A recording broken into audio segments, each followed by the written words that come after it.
Welcome back to Daytime. Joining us now in the studio is Steve Largy from the Coalition of Disabilities. Welcome, Steve. Hi. Nice to have you here today. Thank you very much for having me.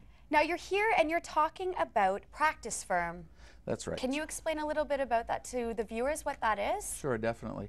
A practice firm is a virtual simulation of a business where all the normal business activities, with the exception of the actual exchange of money or product, is conducted on a day-to-day basis, thereby giving the participants the opportunity to work, to be doing these normal functions, and to be getting the experience that they need to transition into the workplace. Now, practice firm, it's more than, what you do is more than just that, because it's a practice firm for people with disabilities, correct? That's right, exactly. The practice firm for persons with disabilities is the first one in North America, specifically dedicated to servicing the needs of people with disabilities. And it operates as part of the Canadian Practice Firm Network. There's about 45 or so Canadian practice firms, and worldwide there's about 5,500. Well, and now how has that changed from, I guess, 15, 20 years ago, having people with disabilities go into the workforce to now, because you see them doing pretty much a lot of things that we do. Very much so. Persons with disabilities were pretty much frozen out of the workplace, you know, 10, 20 years ago. There was just an automatic assumption made that they couldn't do anything. Yeah. Well, it's really not true. There's any number of things that they can do, and they never cease to amaze us with the things that they can accomplish on a day-to-day basis. What happens now is that society is becoming more aware of this. The government's becoming more aware of it. Persons with disabilities want to get out and work, but sometimes there's those barriers that are there that prevent them from doing so. So we're there to help them get used to it, get ready to go into the workplace, and of course we deal with employers as well to overcome some of those barriers. Now, Steve, other than being disabled and being unemployed, are there any other criteria that have to be met to be a participant? 16 years of age, eligible to work in Canada. We do deal with a lot of newcomers to Canada who also have disabilities. As long as they're eligible to work in Canada, that's pretty much it. And how long is the program, Steve? The program itself is up to 12 weeks. Okay. A person will come in with us and work for up to 12 weeks in one of the functions of the office, doing this work.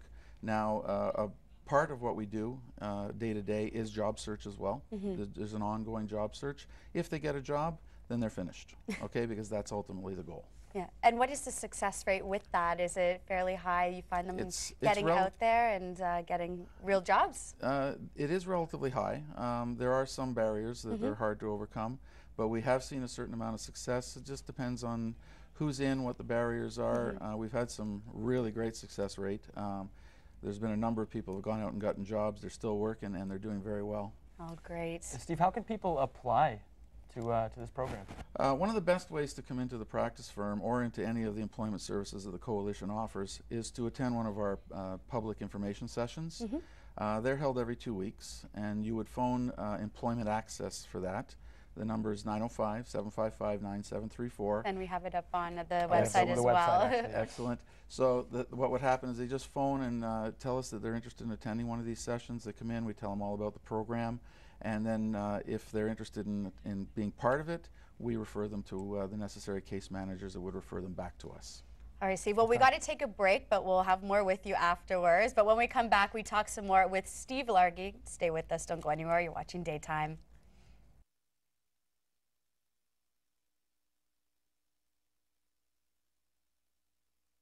Welcome back to Daytime. We're talking with Steve Largy of Sign of the Times, a practice firm with people for people with disabilities.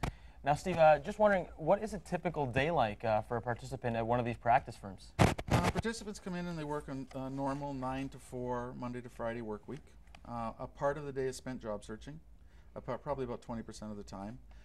Then the remainder of the day is engaging in business activities, which in our particular case is filling orders, processing orders, making sure that orders or invoices are correct, a little bit of AR, AP, some human resource activity, some sales and marketing.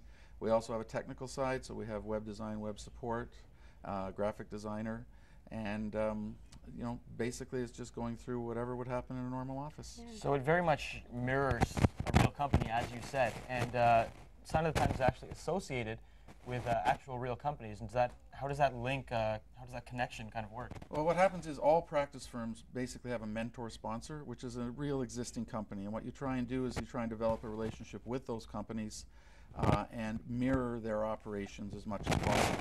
In our particular case, our mentor sponsor is a company called Fast Signs. It's an operation at the Dixie and Eglinton area, and they do custom signage, any type of signage. And what we do is we sort of copy that product and sell it within the Practice Firm network. And some of, you have a keyboard in front of you right there. Some of the equipment, can you just go through, is it the Sure, same? definitely. And you brought some obviously with you of what you deal with. Sure, because we're dealing with persons with disabilities, there's often a number of barriers or challenges for them to work effectively in the workplace.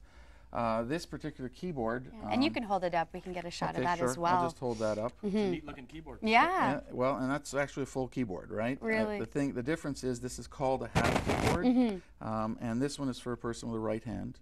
Okay. This would be used by, for instance, a stroke survivor who maybe have lost the use of a hand. And this keyboard, combined with the training program that goes with it, enables the participant to basically type using only this half keyboard. Wow. And where they might be struggling to go back and forth on a larger keyboard, I mean, to try typing yourself with one hand, the functions here are all within the scope of their workable hand. And I notice there's only 15 letter keys on there. Do they have double functions in terms of? That's right. Yeah. There's imagine a top and bottom set of letters and numbers and everything else. Oh, see how it, And there's a keystroke that will move you to the bottom function. Gotcha. And I'm sure the equipment has come quite a ways in the past year, just in terms of what you're developing for people coming in to the practice. There's an incredible array of assistive devices available to persons with disabilities that allow them to function in the workplace just like anybody else.